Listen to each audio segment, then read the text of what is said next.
What up, my party people? It's your boy Jellis. I gotta put in a good word for our friends over at Anchor. If you haven't heard about Anchor, it's the absolute easiest way to record a podcast.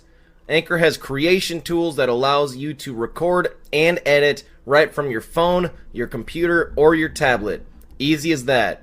It will also distribute your podcast for you so it can be heard on Spotify, Apple Podcasts, and many other listening platforms. You can also make money directly through the program with no minimum amount of listeners.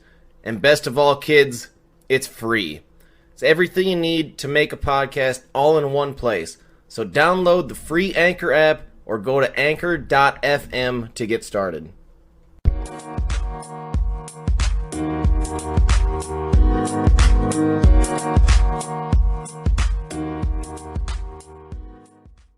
Welcome to the Dead Arm Dynasty podcast, where we try to give a refreshingly candid take on the long-term fantasy value of football players throughout college and the NFL for all you Devy League, Campus to Canton, and Dynasty fantasy football managers.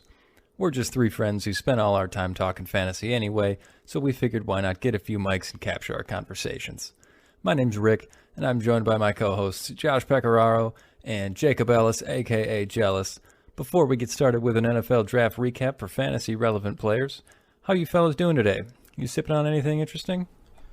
Rocking myself an old classic Dallas Blonde. You suck. Now that we're getting closer to summer, that's when it becomes Dallas Blonde season. So this might be my first of 2021. Honestly, wow, nice. That's shocking. I've been working on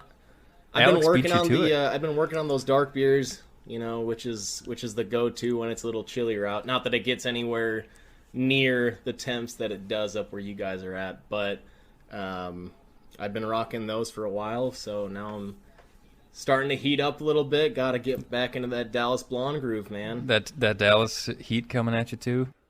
It's not that bad, but I can feel it coming. Okay. Like, it's staying hotter later, and I know it's gonna get to the point where I'm gonna have to start waking up like 40 minutes earlier so that I can walk my dog in the morning when it's still a little cool out, because otherwise it doesn't get cool down here until freaking like 11:30 at night.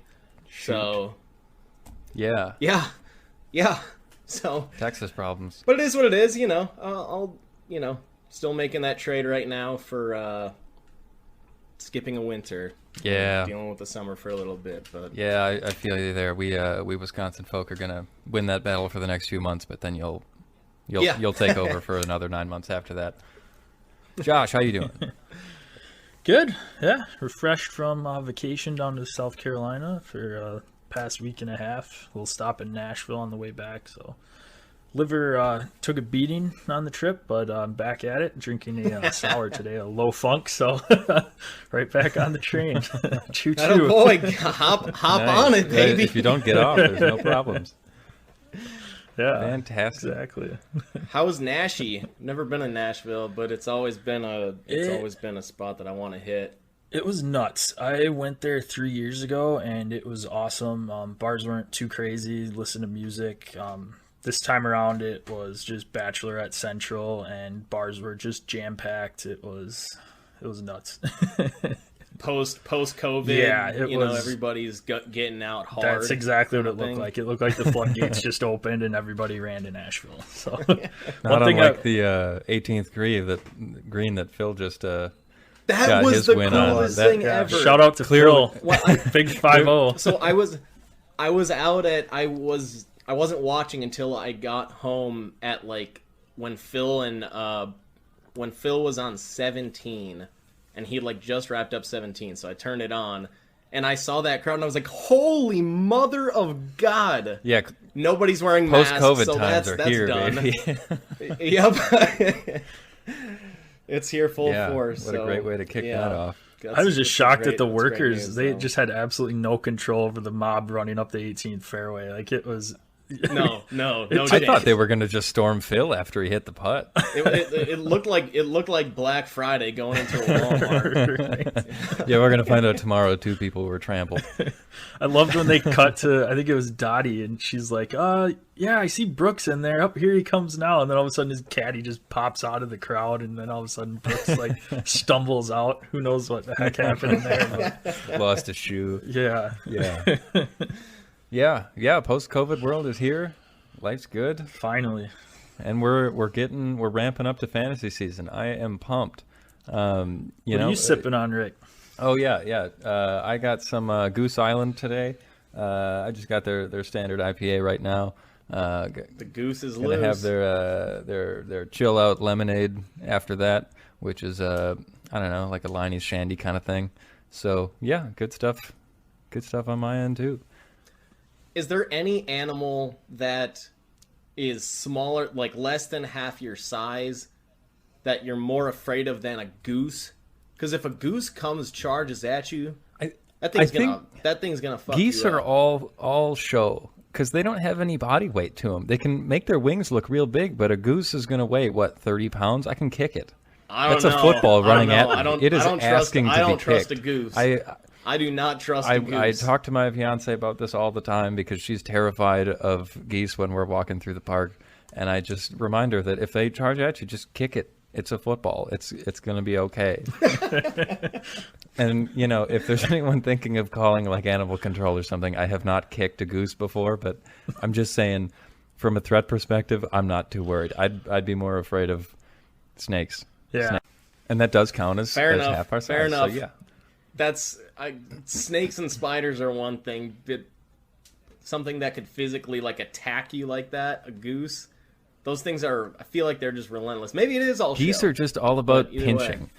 Regardless of geese, let's move on from geese. Let's move from geese into Jaguars. We're going to go right into the quarterbacks to start off this podcast here, running through the fantasy relevant quarterbacks for Dynasty, Campus to Canton, Devy leagues, anywhere that you have deeper benches. And let's talk through our first fantasy impressions based on the landing spots of these rookies. So naturally, first up, we've got the boy wonder, Trevor Lawrence. Where are you guys, looking to get Trevor Lawrence? What do you think his value is in long-term fantasy leagues? Long-term, I mean, yeah, you need a quarterback. This is the year to grab him because he's going to be very relevant for you for a while. I don't know, probably like mid-rounds or so. I'd say I'd be comfortable. There's probably 7 to 8 quarterbacks I'd rather have in front of him, format and stuff. But I think his long-term prospects are just phenomenal. He's shown that he can compete at the highest level, and I don't see that stopping at all. It'll be interesting nobody's seen Urban Meyer coach in the pros before, so it'll be interesting to see what his offense looks like and just the transition Trevor Lawrence will need to make with defenses and everything as well. Division he's in is a great one to be in with.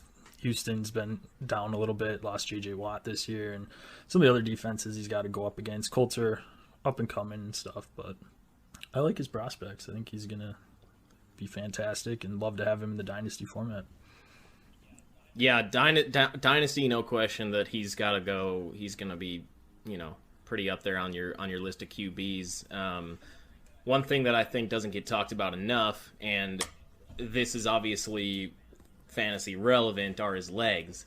I mean, you see the highlights of him whipping the ball all around the field, but the way that he really 2 years ago when he was playing Ohio State in that I believe it was a semifinal game in the playoff, they were down big in the first half, and what really got that team sparked was his legs. And the more that, I would think Urban, based on all of his past coaching, his quarterbacks, they were all relevant in terms of, usage on the ground, whether that's Fields, whether that's Braxton Miller, whether that's, obviously going back as far as Alex Smith at Utah. So I think that's an underrated piece of the Lawrence pie. Totally agree. He's got as bright of a future as any of these superstar prospects that have come out through the years, Andrew Luck, Peyton Manning, guys like that, except obviously more mobile than Peyton, and hopefully going to have a longer career than Andrew Luck did. My only, fantasy, I guess, warning to drafters is there's a lot of young guys who have really long, bright futures who have already proven it. Take those guys first because they've already proven it. We know that, Trevor's been practicing to be a professional quarterback since he was, a toddler, but take the guys who have shown that they can do it in the NFL first, and then take Trevor Lawrence right after that. That still puts him in the QB1 range, just sort of below the middle chunk of the QBs, so maybe QB 8, 9, 10, something like that, at least until we see something out of him. Yeah, that's a great point, Rick. If you're choosing between, a Justin Herbert or a Trevor Lawrence, we've seen Herbert do it, and I think that's a no-brainer where you got to take, he's got one extra, he's got the one, he's 1 year or 1 or 2 years older, but he has shown that he can do it in the NFL, and that's huge. So yeah, that's a great point, Rick. Perfect comp too. I don't know how a lot of people are going to take Trevor Lawrence over Justin Herbert in Dynasty leagues, and I don't get that at all because Herbert just set all the rookie records, and everyone just assumes that Trevor's going to do the same because we just saw it only a year ago. But records don't get broken that often. Maybe rely on the guy who just did it. Well, look at the weapons out in L.A. for Herbert versus the weapons that you're gonna have in Jacksonville. You're gonna have an undrafted rookie running back, and then obviously ETN, but he's still hasn't proven a it yet. rookie. Yeah, and a couple wide receivers, but it's nothing like what Herbert had out there. Yeah, there's no Keenan Allen on the Jacksonville roster. Right.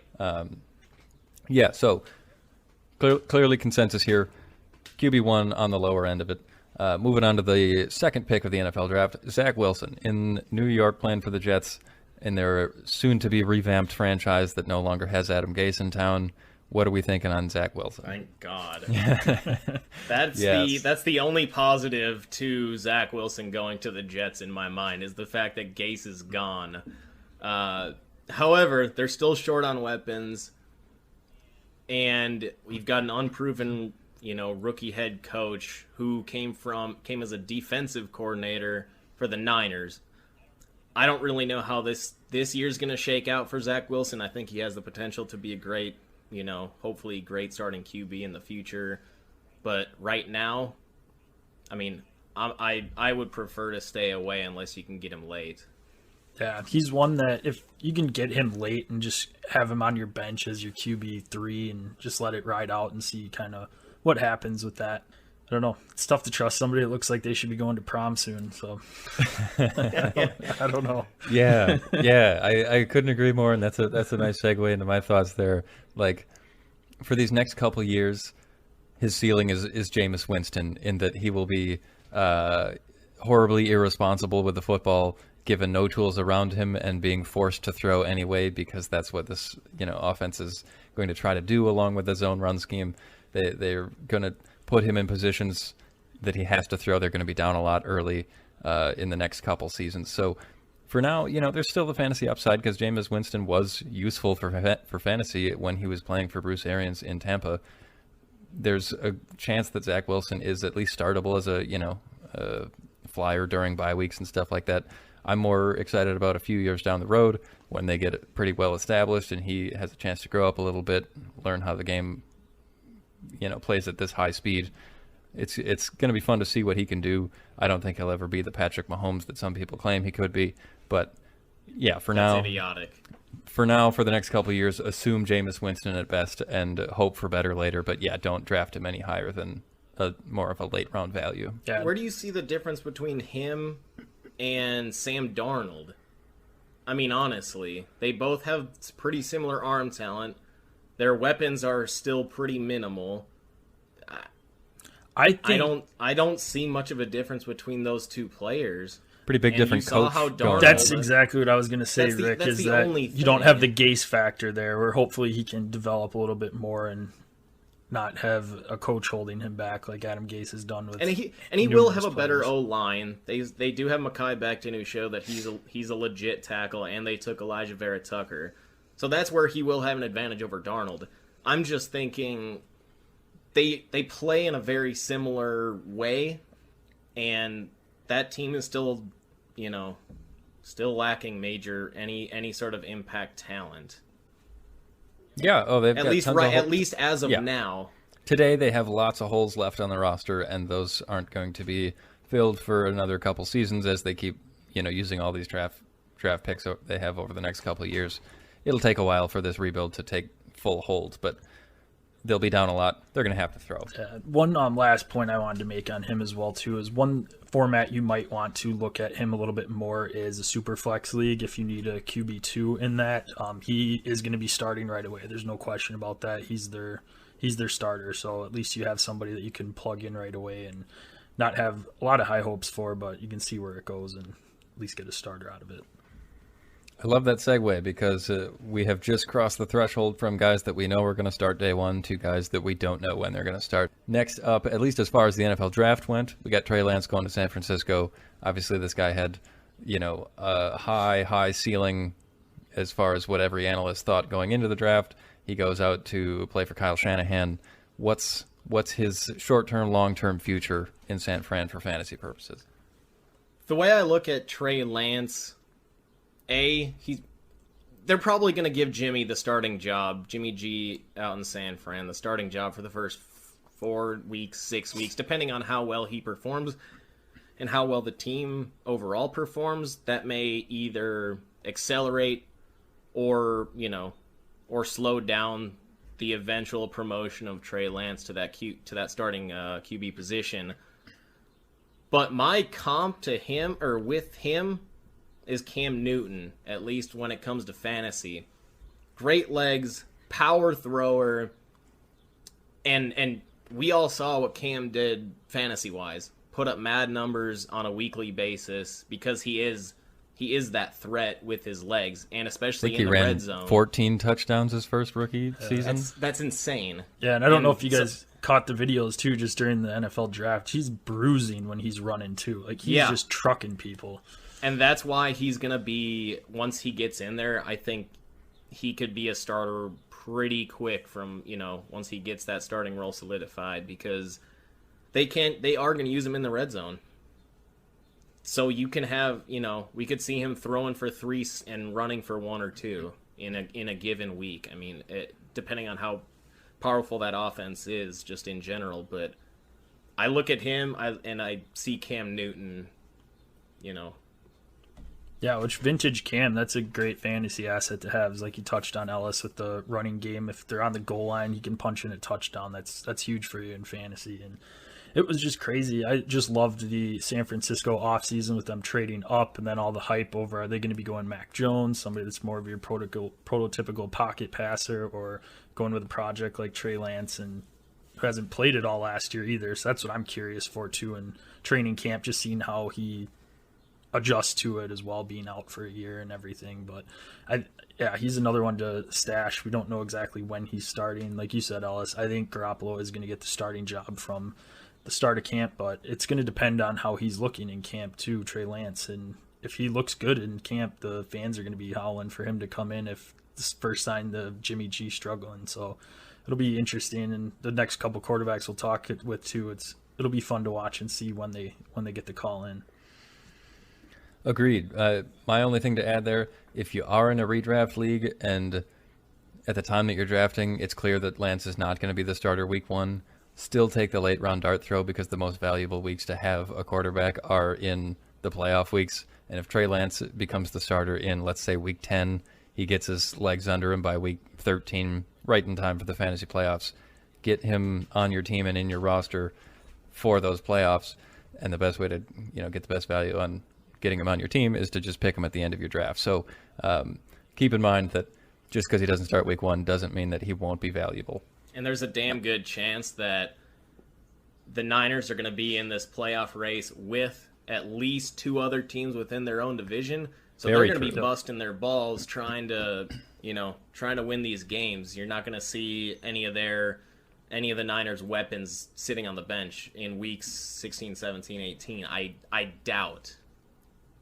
Yeah, totally agree. Yep. That's going to be a hyper-competitive division, perfect for all of those quarterbacks going off in the playoffs because they're actually going to be there and caring very much about winning. It'll be fun just watching him, too, once he does get the call in, with working with Debo, Ayuk, Kittle, Sermon that they drafted that we'll talk about in a little bit, as well as Raheem Mostert. So they're a fun offense to watch, and it'll be exciting once he gets in and adds another dynamic to the game, too. Yeah, absolutely. Moving on to the fourth quarterback drafted. Kyle Trask. Oh, nope, just kidding. Justin Fields went 111 to the Bears after they traded up to get him. Similar to Trey Lance in a lot of ways, but he's got a lot more experience. What do you guys think of Justin Fields and the Bears? Well, as the resident Bear fan on the podcast, I'm fucking jacked. So I was, as both you guys are sitting on a Zoom call with us watching the draft, I was extremely excited when I saw that the Bears had traded up. And then I had that moment of panic that they were going to go a different route with a different quarterback that we'll talk about next. But I was so happy once Justin Fields got drafted. So I think he's going to do great. However, being a Bears fan, I know how much misery we've struggled with the quarterback position as well. So I'm also hesitant to plant my flag and say he's going to be awesome for down the stretch. But everything we've seen from his days at Ohio State, though, I don't see why he wouldn't translate to a good NFL quarterback. He's got decent receivers around him. They've added to their line this offseason in the draft as well. David Montgomery in the backfield, got Damian Williams there too, coming off of a season he didn't play at all, so he's got fresh legs. Cole Kmet coming in tight end as well, that was up and coming last year. Love Cole Kmet, man. So, yeah, no, I think he's going to be good from redraft. Another one like Trey Lance, just kind of monitor going into your draft where he's standing during camp. Right now, Andy Dalton's their starter, but I honestly think they're going to give him every shot. If he's out playing Andy Dalton, I don't see why they don't just go with Justin Fields right away if he gives them the best chance to win. Dalton was signed 1 year, $10 million. Yeah, you told him he was going to be the starter, but they also did that with Mike Glennon when Trubisky was drafted too. So LOL. It's they screwed those two free agents like right so away, bad. telling them they're going to be the starters, and then immediately take their replacement. Yeah, but yeah, if you've got pretty much whatever format, redraft, end of the draft is a dart throw, unless he's named the starter prior to your draft. Otherwise, dynasty format or super flex is somebody you could definitely add in there and just kind of sit and see how it progresses and where it goes from. Yeah, I mean, everybody was saying that Fields would be the second QB taken in this year's draft up until basically that game against Northwestern, where he struggled pretty mightily in the Big Ten title game. After that he kind of took a pretty decent fall. I mean, granted, down to only the 11th pick, but that could have been he could have been the number 2 pick in the draft, and I still feel that way about him, that he should have been the number 2 pick in the draft.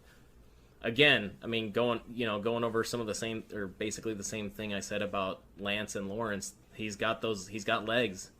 That's obviously so valuable in fantasy. So got faster legs than those two. He does. He does. Dude ran, I think, like a 4.4 and change. So, it's a pro day, and they have Ohio State's, clickers on it, not the official laser ones they have at the combine, but still. Those clickers by default are set at negative half a second, just FYI. Yeah, that's a big difference, a 4.4 versus a 4.9. But either way,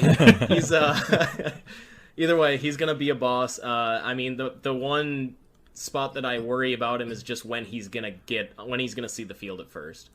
I mean, I don't see Andy Dalton lighting the world on fire, but I could see them still giving him a chance. Lighting his hair on fire, though. Yeah, that's true. That is burning red.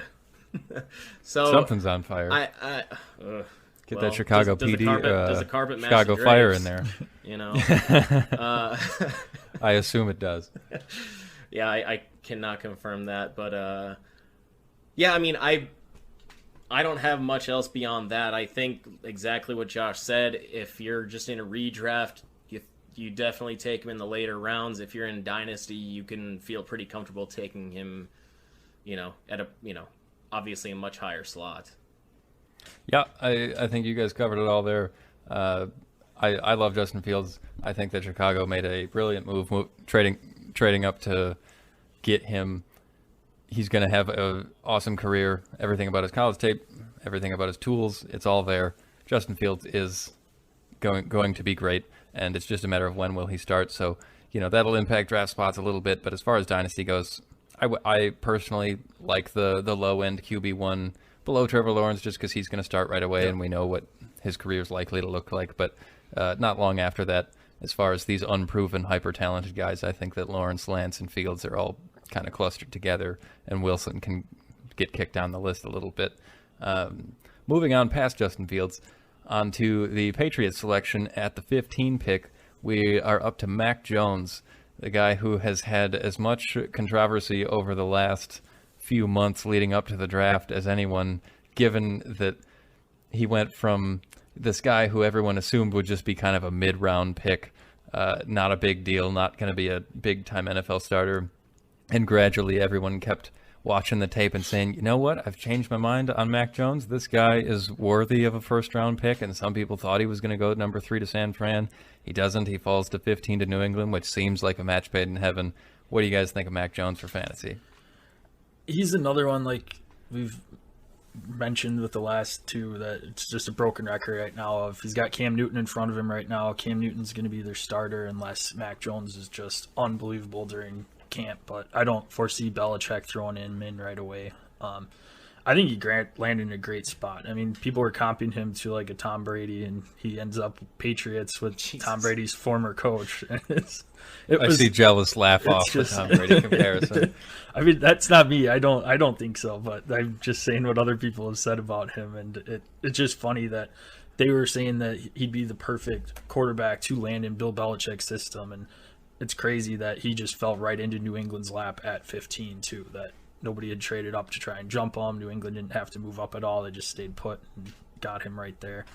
As far as his draft and fantasy aspect, I would say that dart throw end of the draft again. You don't know when he's going to start. He doesn't have the weapons that some of these other rookie quarterbacks have as well, so it'll be interesting there as well.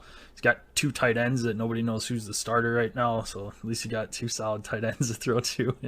But yeah, something tells me they're going to start 2 tight ends on 90% of their plays. I think so too. I think you have to with the money that they gave to both those guys. But yeah, I think he's, like I said, he's somebody that in deeper leagues, dynasty leagues, you take a flyer on a little bit later on. Redraft, you can probably let him sit there for a little bit and just keep an eye on him week 1 and 2, and then maybe put in a waiver for him once you see Cam struggling a little bit. Just make sure you're ahead of the quarterback change and stuff. But I am so out on Mac Jones. I and maybe it's just because I started getting pissed off about when I started seeing these rumors about him going 3rd over Trey, over Fields. I was like, am I taking crazy pills here? Like, what is happening to the world? Like, he's completely, in my mind, he's okay, he's obviously just a standing there pocket quarterback, basically a statue. Unless he's turns into Tom Brady or into Drew Brees, he doesn't have like there's minimal upside here.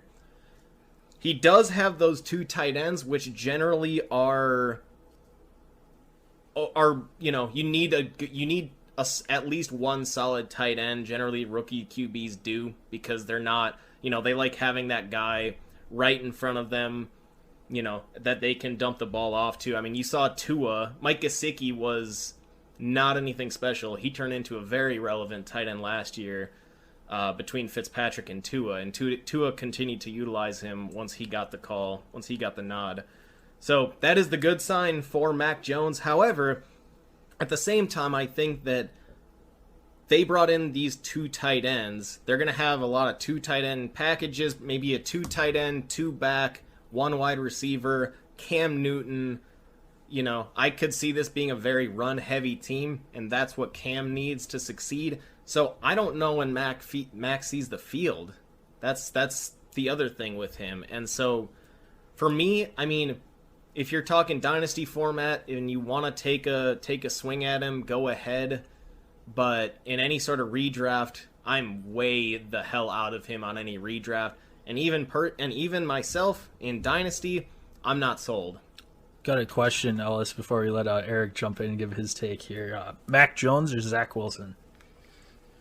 I go Zach Wilson. Okay. You know your take. You know I'm not completely out on Zach Wilson. I am nearly completely out on Mac Jones. All right. And you know you're gonna have a day one starter with Wilson. Plus he's clearly way more talented. Love that question, Josh. Yeah. Mac Obviously, Zach Wilson will be starting by default. That gives him the upper edge beyond his, extreme athleticism that is miles ahead of Mac Jones. Miles ahead. What's wrong with... ahead. I'm just emphasizing. Oh, okay. Miles ahead. I thought I made a joke that I didn't realize. No, Mac Jones is literally like a statue. Mac Jones is like an accountant who was hired to go play football, but he just happens to be accurate with the ball, and that's what his position is. I agree with you guys completely here. Jellis, you're right. I'm also not going to end up drafting Mac Jones anywhere. I don't want him in redraft, and in Dynasty, I'm not going to value him highly enough to take him over the other guys available in his range, and I'm probably going to have already taken a better quarterback earlier. So, yeah, I don't care about Mac Jones for fantasy. Maybe one day in a strange world that'll come back to bite me and he is the next Tom Brady. I don't think so. I think that drafters can let him go unless you're like a big Alabama or New England fan. Rumor has it as of today, and this might not age well, that Julio Jones is interested in going to play for the Patriots. I saw that. Mostly because of Cam Newton. So, maybe this isn't a long-term fit, but theoretically, Julio could end up there, and that would make whoever their QB is more enticing, but I'm still not banking on that for Mac Jones. What I thought was interesting about that Julio Cam Newton? Obviously, they faced each other twice a year when Cam was in Carolina, but and Julio's not with Under Armour anymore, but those were two of Under Armour's bigger guys that they had signed. So I guess they developed a pretty sweet relationship that way, and now it sounds like they're good friends. It doesn't surprise me that they want to team up. I mean, it seems like pretty much everybody loves Cam Newton. I haven't really heard another player bash him, and I don't know if it's just because he's clearly like a physical freak, or if he's that great of a teammate. I've never heard anybody bash that guy, though. Yeah, agreed. Cam seems to be liked by everyone, including Bill Belichick. So yeah, seems like Cam's going to be the starter all season long until something changes or his arm gives out or something like that. I could see the reason why Bill likes Cam so much. It's because Cam all last year was just complimenting the hell out of Belichick. Like, oh, this guy's a football genius, blah, blah, blah. Never heard a peep like that out of Tom talking about Bill. Granted, you didn't hear anything from Bill talking about Tom either, but... maybe Bill needs to hear it before he gives he's it finally, out. Yeah, it's just kind of like an ego trip for him, probably, at least to a degree, but I wonder if Bill sent Tom congratulations on his Super Bowl win card this offseason. Sent him a bouquet of flowers. Okay, moving on from the top 5 QBs. This is where there's a big old tier drop-off, and we're going to spend a lot less time on these next 3 guys. This is also where redrafters can hit the skip 15 seconds button a few times to get past these next 3. First, quick takes. Kellen Mond to Minnesota. He went at the 302 back up to Kirk Cousins. Thoughts for the long-term value here? I actually really like the pick. He's going to get to sit behind Kirk Cousins for a while, learn the offense. Got great young guys. And, Dalvin Cook, at least from fantasy aspect, isn't necessarily young anymore. But he's got great running back there. You got Justin Jefferson to throw to. You got Big Irv Smith as your tight end. He's got a lot of weapons there to work with to learn the offense and grow. And they were even talking about drafting Justin Fields before the Bears traded up to draft him. So they're not set on Kirk Cousins. They might even give Kellen Mond a shot later on in the season just to kind of see what they have and go from there with it. So I, like you said, Eric, redraft, skip over this section right now because none of the three quarterbacks we're going to talk about are probably not going to be relevant this year at all, or maybe even next year. But Kellen Mond, he had a great career at Texas A&M, and I think just with him being able to sit and learn the offense, he could be somebody that surprises you a couple years. I was listening to an interview on The Herd with Justin Jefferson, and they asked him, they didn't ask him specifically about Mond, but they did ask him about the rumors of them possibly taking Justin Fields after Fields was already taken by the Bears. This was after the first round.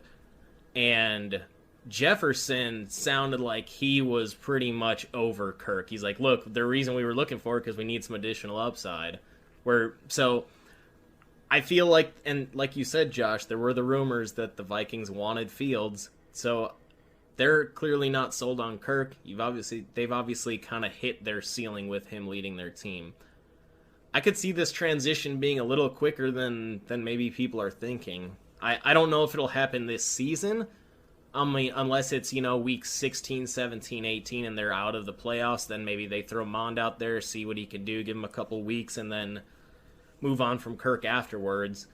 But I think that Mond he's obviously going to be a lot more dynasty relevant than redraft relevant. I still don't know if I would draft Mond even in dynasty, at least not unless it's real deep late benches, round. 2 QB.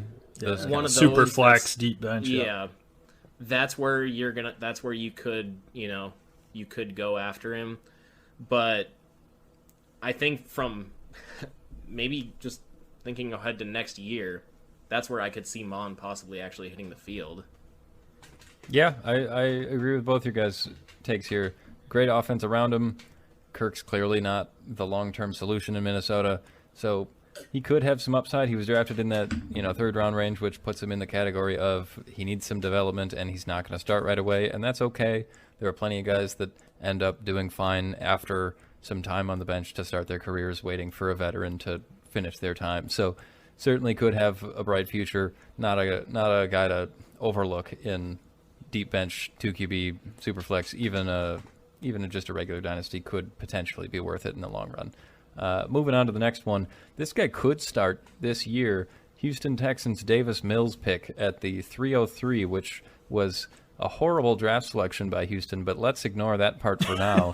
What is the fantasy value of Davis Mills playing as a third round rookie immediately, assuming that Deshaun Watson can't go this year? Well, that's the assumption that, I guess that's the decision. Tyrod Taylor's there too. Okay, for sure, but I guess what you have to decide, I guess it depends where you're drafting or what time of the year you're drafting. If there hasn't been any decision made on Deshaun Watson, Goodell could just throw him on that commissioner's exempt list and he's out. They hand it over to Tyrod Taylor for a week, the first couple weeks, and then gets stabbed in the lung again. And then, he gets stabbed, and then they bring in Davis Mills. He is the reaper of a fantasy career by going to every new team and immediately losing his job, whether it's his fault or not. Happened in Cleveland, too, before he went to L.A. It's unbelievable. Ravens, Buffalo, Cleveland, L.A., I think, and now Houston. Yeah, this will be the fifth time that he has the chance to. He's gonna be like Fitzpatrick 2.0. He's gonna hit up just about every team in the league. Yep. He's right in the middle of a long career of being the transition guy. Yep. So Davis Mills, Josh, what do you think? I think Ellis kind of hit the nail on the head with that. You just kind of keep an eye on the Deshaun Watson situation. Davis Mills, he was pretty hyped up going into the draft just with his pro day. Everybody was raving how in like the pouring rain he was just launching the ball down the field, hitting his targets, and looked really good. And just deep benches, maybe throw a stash out there if you're a Deshaun Watson owner, just knowing that at least you got a quarterback to play, assuming Tyrod Taylor is not starting in a couple of weeks due to some freak injury. But otherwise, I don't see any really. And by the way, if there is news on Deshaun Watson and he's cleared to play and the Texans hang on to him, Davis Mills is completely irrelevant at that point. Yeah. Which is further evidence of why this draft selection, being Houston's first choice in this draft, was a horrible, horrible franchise move. It doesn't that team shock is run me that by... franchise is run by a freaking moron. Cal McNair, get the fuck out of here. And the rumor of him, of DeAndre Hopkins going to talk to him, going to talk to Cal McNair before that he was traded, and McNair was sitting on the floor with his legs crossed playing video games in his owner's office. Are you kidding me? Get that guy out of here. He should be forced to sell the team just for that. So no, this doesn't shock me. And Davis Mills, even if he does start, I don't think you want to throw him in your fantasy lineup anyways, because at least not right away. He's a stash. Well, their weapons, they don't have anybody there either. I mean, you've got an aging David Johnson, Mark Ingram. I mean, Jesus. Wide receivers. I mean, Cooks usually is a decent wide receiver, but I mean, other than that, there isn't a whole lot right there. You got a couple rookies thrown in there, a wide receiver that they drafted this year that you don't know what to expect out of them. So it's not a great situation in Houston. Sounds like Ingram's a couple years from starting to collect Social Security. I mean, I think so. I think there's a famous line in the movie, Houston, you have a problem. It's a big football problem this year. Yeah, they sure do. Moving on from a QB who you might want to stash to a QB who I think is trash is Kyle Trask. Drafted out of Florida to Tampa Bay. Not a long commute for him at the pick of 232 in this NFL draft. Clearly the, for now, heir apparent to Tom Brady in 10 years when he retires. What are your thoughts on Kyle Trask, if any at all? I think you hit the nail on the head there. It just kind of depends on when Tom Brady retires. I mean, the only positive thing I guess I'll say about Kyle Trask is he is one that you could stash if you're set on your quarterback position or looking for a few years down the road. It'll be interesting that he gets to learn behind arguably the greatest quarterback to ever play the game, one of them. So I don't know why you say arguably. Well, I mean, Super Bowl wise, yes, and he doesn't have some of the passing records. Physical tools. Yeah. But I mean, he is the GOAT, but so you can take that with what you want, but they've got a phenomenal cast and crew, running back, wide receiver. So I mean, if he does see the field, he's got weapons. So I don't see Tom leaving in the next few years. He's gonna keep eating that avocado ice cream. He's gonna keep sleeping in his, his kale pajamas or whatever whatever the hell he has to do. It's gonna keep coming. And you said, Josh, if you want to stash somebody for a couple of years, personally, I don't like having a roster spot being used up for somebody to stash for multiple years. Yeah, no, absolutely. That's unless you got a bench 30 players deep, then that's which one some thing. do. And so that's, if you're doing that, okay, that's one thing. But I mean, Kyle Trask as a player, I look at him as a worse version of Mac Jones, and you guys know my feelings on Mac Jones. So you're completely 100%. I'm not gonna redo that entire speech, in the sake of, or for the sake of time. But that's where he's not gonna see the field for a couple years, and he's worse than Mac Jones. I'm not touching him. Agreed. I am out for his whole career. I don't care what happens. Let's move on. Jumping into tight ends. This will be the shortest segment of the four. Why don't we dive in at the consensus number one, Mr. Kyle Pitts McGee, drafted at the 104 to the Atlanta Falcons, the second coming of Calvin Johnson. You say consensus?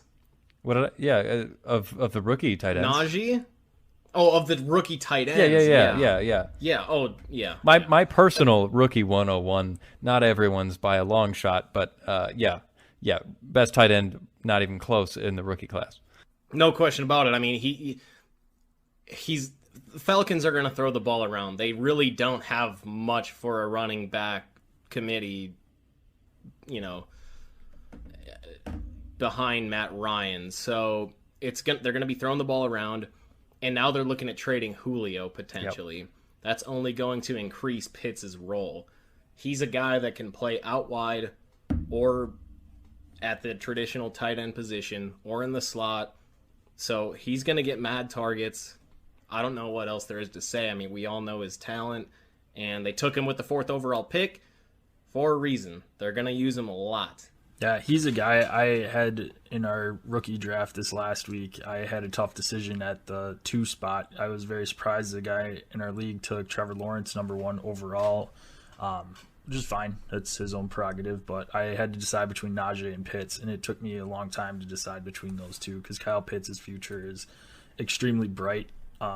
He's just an absolute monster, and in that Atlanta offense, especially like you had touched on, Ellis, if Julio's gone and you had just pretty much Ridley and Pitts and Matt Ryan, it's going to be exciting to see the numbers that he puts up.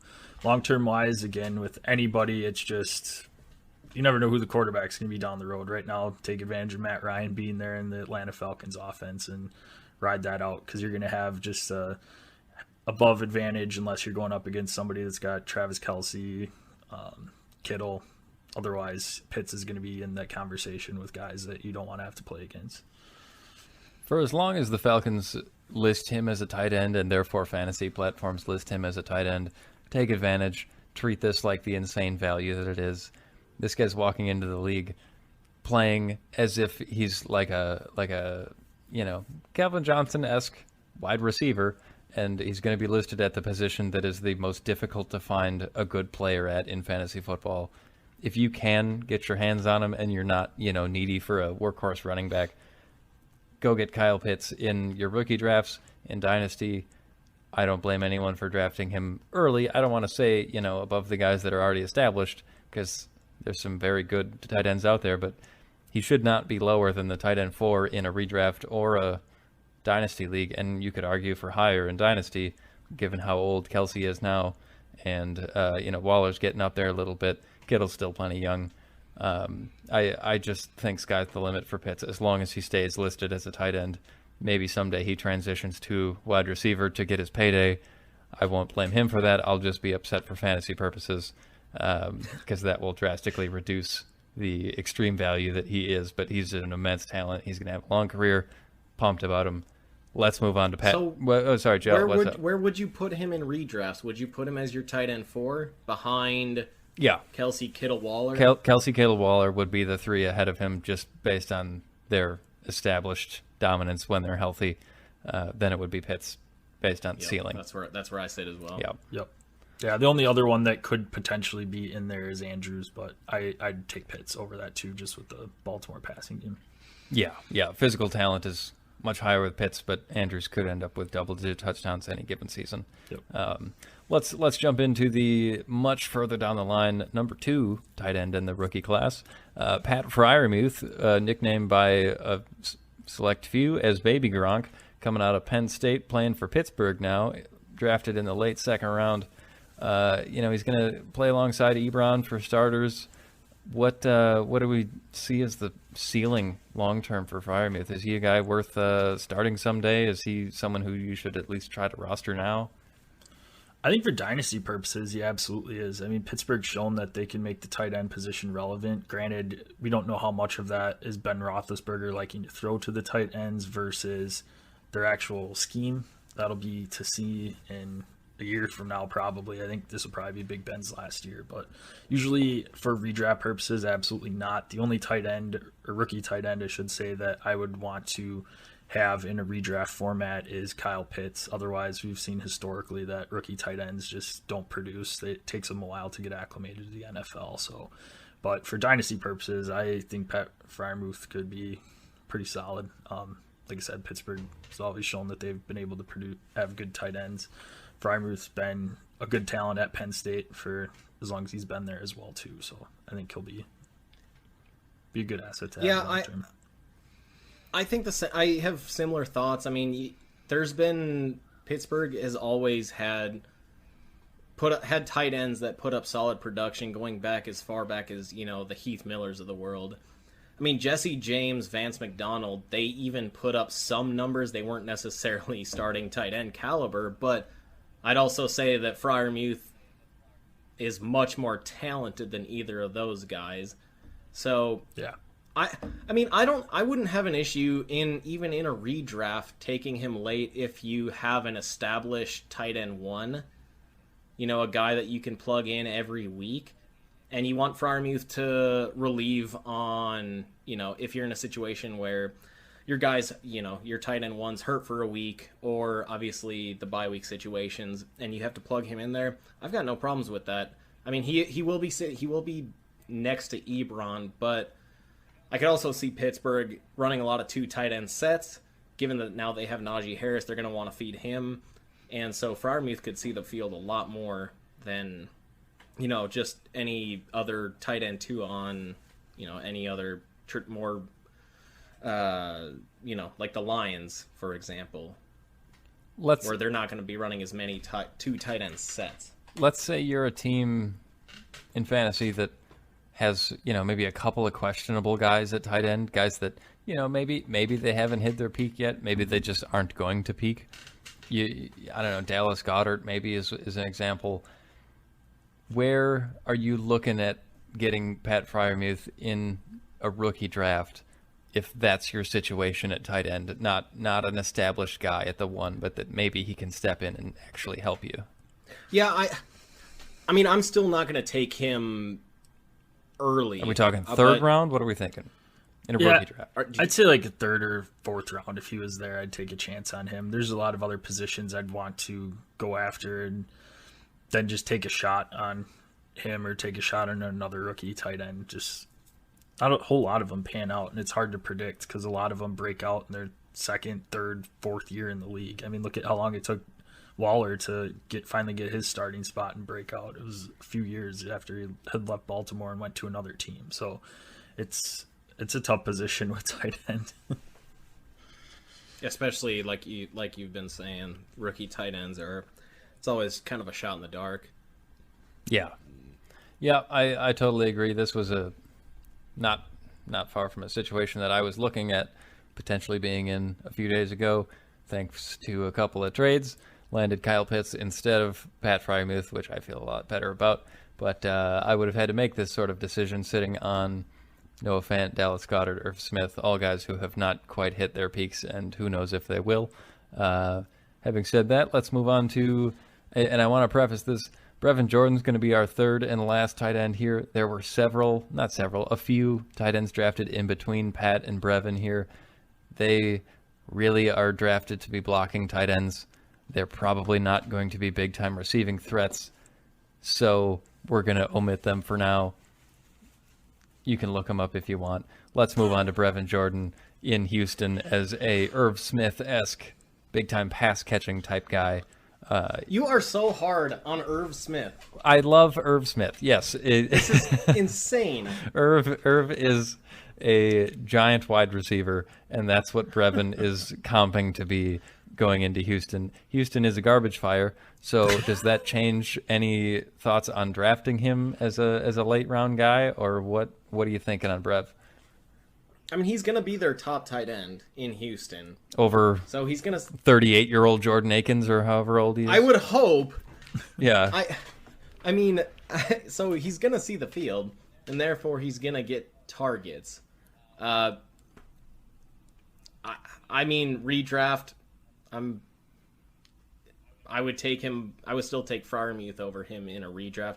Obviously, take Freiermuth over him. Well, personally, I guess I should say I would take Freiermuth over Brevin in a dynasty as well. But he's gonna see the field, so there's potential for at least targets. Yeah, he's a big target. He's athletic. It sucks with the landing spot in Houston with the dumpster fire that they are right now, but yeah, redraft absolutely not, and dynasty maybe.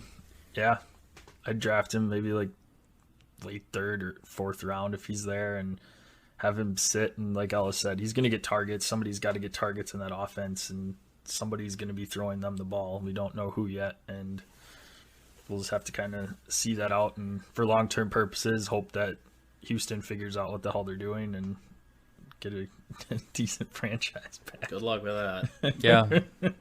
Yep, could have a nice career or could be cursed by a horrible landing spot. One final question before we wrap up. You're at a restaurant, bar and grill. You've already ordered a burger or whatever your preference is. You can either be surprised to be given, let's say, 1.5 beers or a plate of mozzarella sticks. Which would you rather have before your burger comes? What kind of beer? Yeah, that's a big. If it's like a Miller, Let's call it like a. No. Let's say Blue Moon. Let's say Blue Moon. I love Blue Moon. What dipping sauces come with the mott sticks? You get marinara, and you can ask for something else like ranch. What else is if there you to prefer. dip in outside of those two? Yeah, I don't know. Buffalo Marinara's my hot Probably sauce, some sort of like mustard or something too. barbecue sauce. No, marinara is the obvious. I think I honey gotta mustard. go. I think I gotta go the mott sticks because knowing me, I already have a beer at the table. That's a good point. That's fair. That's a fair point. Let's be honest. Gel, same for you? Yeah, is it a full order? Am I splitting a one order of mott sticks like 5 ways? Let's say there are 8 individual mott sticks. And I'm on your splitting plate. this with how many people? Oh, it's just you. It's Oh, just that's a you. lot of mozzarella sticks before a burger. You're not Are you gonna shitting be- for a week. Yeah. Are you going to be too full after the burger and the mott sticks that you'd rather have? No, the beer? not at all. So you got the stomach The space. beer would be more filling. I just don't know if I want 8 mozzarella sticks. All right, let's drop it to 6.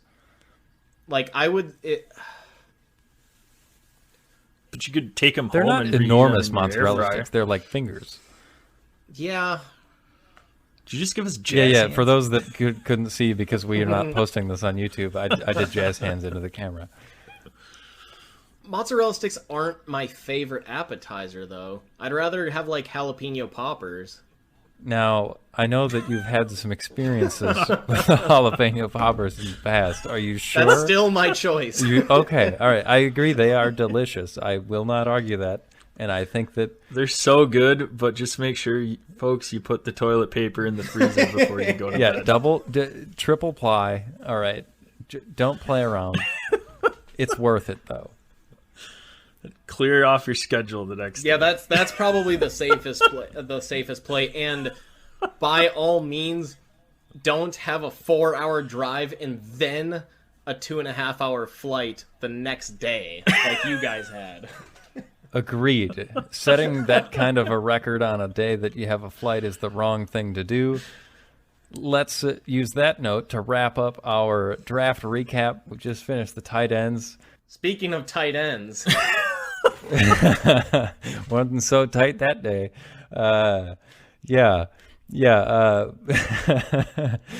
Finishing the draft recap. Obviously, we're all getting mentally prepped for the season coming up. We'll have more coming out in the future, breaking down divisions, looking deeper at individual positions of guys that aren't rookies, taking a look at training camp, all that fun stuff. Maybe even some mocks, too. mock it up. Yeah, for sure. Some mocks of different varieties, mocking all day. Fellas, just real quick, I wanted to make sure to mention this before we wrap everything up. To all the listeners out there, be sure to subscribe, rate, review on whatever platform you're listening on. You can find us on both Twitter and Instagram at Dead Arm Sports. Easy enough, just the name of the show. Please hit us up in the DMs. We'll try to get back to you on any questions, any comments that you guys have on the show. And, hopefully as this show continues to evolve, we'll be able to throw in some type of, a mailbag segment and everything. So just wanted to, we just had to get that out there before we wrap things up. Thanks for joining us. We'll catch you on the next one.